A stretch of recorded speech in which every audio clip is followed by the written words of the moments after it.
বদলের রান্নাঘর থেকে প্রত্যেককে শুভকামনা জানাচ্ছি। আজ আমি পুরাতনী একটি রান্নার রেসিপি নিয়ে এসেছি, কচু পাতার চাপড় ঘন্ট। এতে লাগছে কচু পাতা,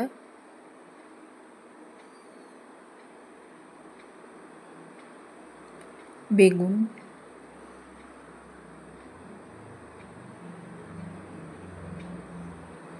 ডাল বাটা, মটর ডাল বাটা, পোস্ত বাটা, আদা বাটা, কাঁচা লঙ্কা বাটা, এটা পোস্ত বাটা,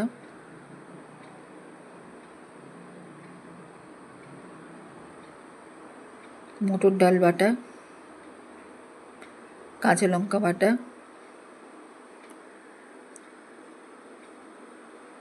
আদা বাটা, ফোড়নে লাগছে মেথি, কালো জিরে, শুকনো লঙ্কা। কড়াইতে তেল দিয়ে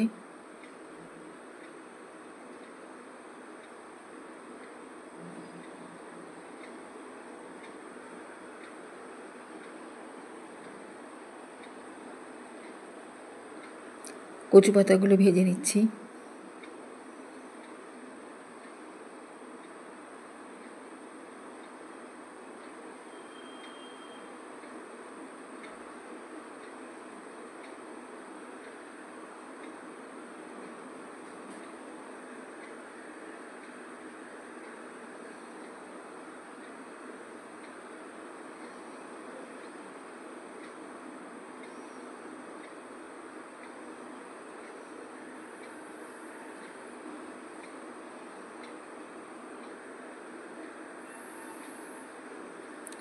এবার আমি মটর ডালের কিছু চাপড় তৈরি করে রাখলাম।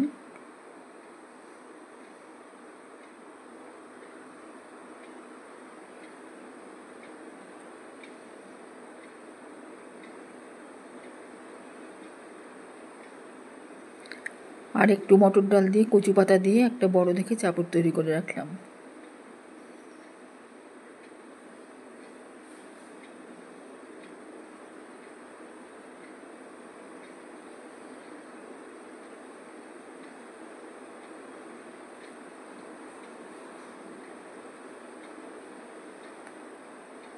এইভাবে তেল দিয়ে চাপড়টাকে একটু মুচমুচে করে নিলাম।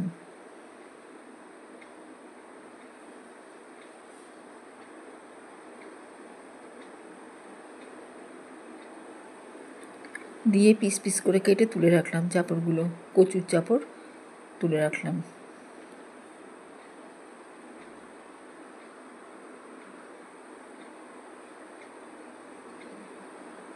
কড়াইতে তেল দিয়ে আলু ভেজে নিলাম নুন হলুদ দিয়ে।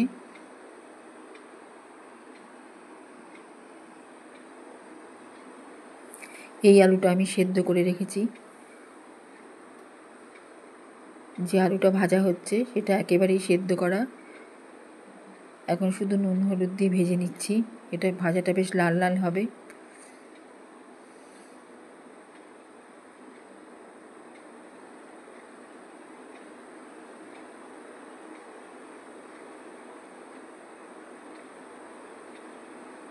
এবার এখানে মেথি, কালো জিরে, শুকনো লঙ্কা, কাঁচা লঙ্কা ফোড়ন দিয়ে দিলাম। দিয়ে ফোড়নটার ভালো সুঘ্রাণ ছড়ালে আলুর সঙ্গে আর একটু কষিয়ে নিলাম।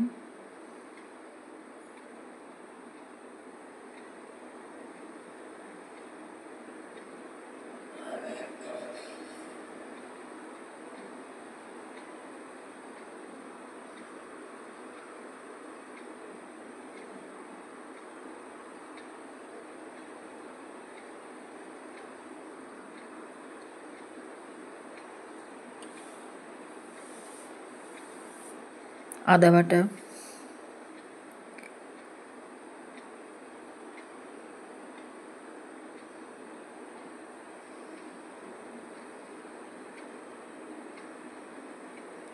কাঁচা লঙ্কা বাটা,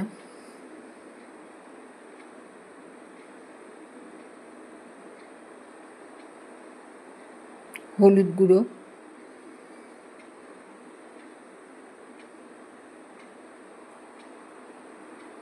লবণ আমি আগেই দিয়েছি। এবার দিলাম কচি বেগুন। এই বেগুনগুলো খুব মিষ্টি স্বাদের হয়, কাজেই ভেজে এটার গুণ স্বাদ কোনোটাই নষ্ট করলাম না।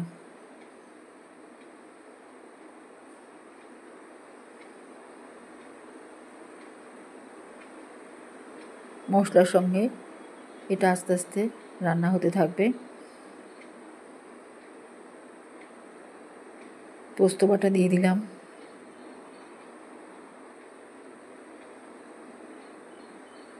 বাটি ধোয়া জল,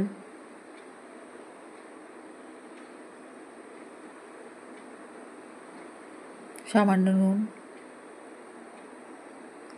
ভেজে রাখা চাপড়,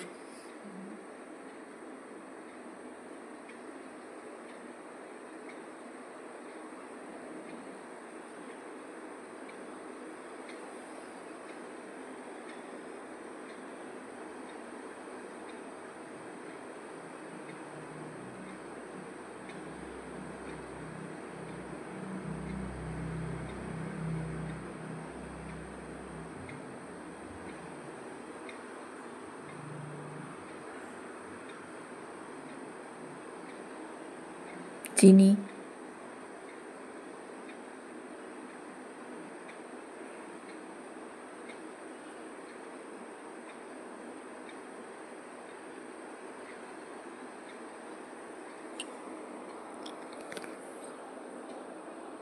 সর্ষের তেল। এতে আমি জল দেব না, এমনিতেই আলু সেদ্ধ আছে, বেগুন প্রচণ্ড কচি। এখানে আদা বাটা একটু গুলে নিয়ে আদা বাটাটা দিলাম, আদা বাটা জল সমেত একটু আদা বাটা দিয়ে দিলাম উপর থেকে।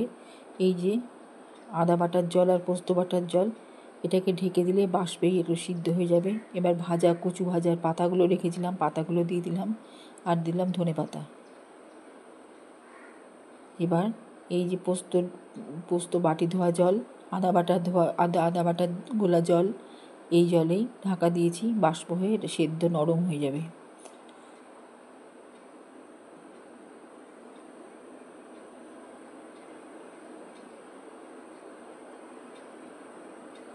প্রথম পাতে একটু কাঁচা সর্ষের তেল নিয়ে এই কচু পাতার চাপড় ঘন্ট খুবই তৃপ্তিদায়ক, মুখের রুচি একেবারে ছেড়ে যাবে। মাঝে মাঝে এই ধরনের খাবারগুলো খাওয়া খুব দরকার। শুধু তাই না, এই রান্নাগুলো হারিয়ে যেতে যাচ্ছে। এগুলো আমরা যতই খাদ্য তালিকায় মাঝে মাঝে রাখবো, ততই রান্নাগুলো আবার আমাদের মধ্যে ফিরে আসবে। এখানে আর কিছুটা সর্ষের তেল দেওয়া যেতে পারত, আমি একটু তেলটা কম খাই, ওই জন্য কম দিয়েছি। কিন্তু এটা আমি সর্ষের তেল দেব একদম পুরো রান্নাটা হয়ে গেলে, লাস্টে যেখানে পরিবেশন করব সেই বাটির মধ্যে খানিকটা সর্ষের তেল দেবো। এখানে আমি এই চাপড়গুলো তুলে রাখলাম, মশলা মাখা চাপড়গুলো, কারণ একটু নাড়াচাড়াতেই এটা মিশে যেতে থাকবে, খাওয়ার সময় মুখে পড়বে না, একদম ঘেঁটে যাবে। ওই জন্য মশলা মাখা চাপড়গুলো সব তুলে রাখলাম, দিয়ে ঢাকা দিয়ে দিলাম আর একটু হালকা করে জল দিয়ে। এবার মজে গিয়েছে, এবার আমি নামিয়ে নেব।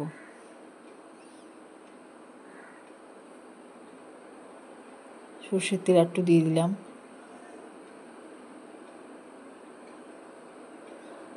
হয়ে গিয়েছে আমার রান্না। বেশ একটা পোড়া পোড়া ভাব এসছে। এই যে বেগুন সেদ্ধ হয়ে গিয়েছে, কাঁচা দিয়েছিলাম আমি।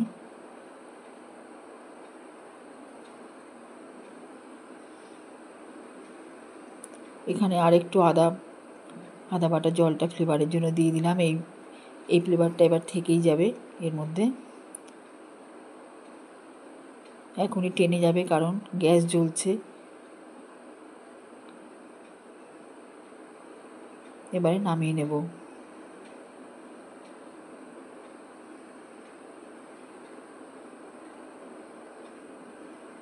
যার মধ্যে নামাবো সেখানে একটু কাঁচা সর্ষের তেল দিয়ে তারপরে আমি পরিবেশন করব।